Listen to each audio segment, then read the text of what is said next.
A man convicted of first-degree manslaughter in 1984 went in front of the South Dakota Board of Pardons and Parole today to plead his case. Ultimately, he was denied.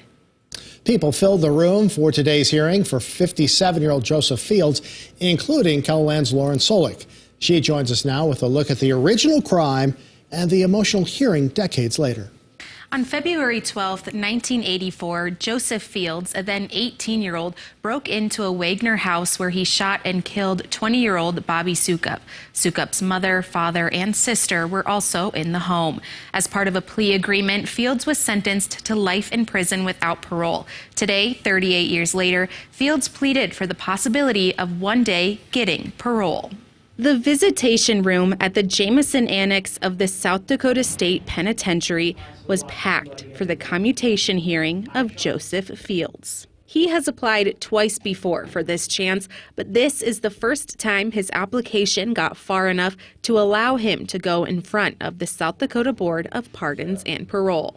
Over the past 38 years, I've made an effort to do everything I could to change, to develop, and become the person I wasn't in 1984.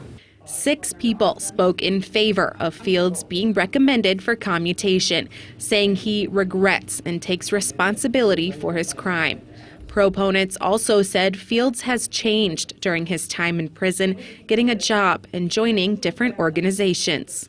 But there's an opportunity here to allow Joe to prove that if allowed to be released, he can and will live as a productive member of society. 38 years after this terrible crime, I would not only be okay with him as my neighbor, I would be happy for him to be my neighbor. The majority of the people at the hearing want Fields to remain in prison, many in T-shirts honoring Bobby Sukup. Our only comfort is that you are within these walls. Having you here behind these walls is our only guarantee for our safety and our only consolation for what you've taken from us. With each opponent's speech, there were tears from those in attendance. I'm truly sorry for all the pain and the heartbreak I brought to these people's lives. That's an understatement in any shape or form, but it's the best I can do.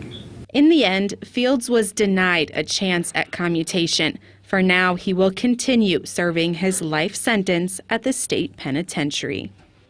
If he had been granted a chance of commutation, the Board of Pardons and Paroles would have sent a recommendation letter to Governor Kristi Noem.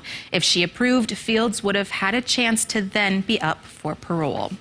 Under South Dakota law, Fields could reapply for commutation every year if he chooses. Thank you, Lauren.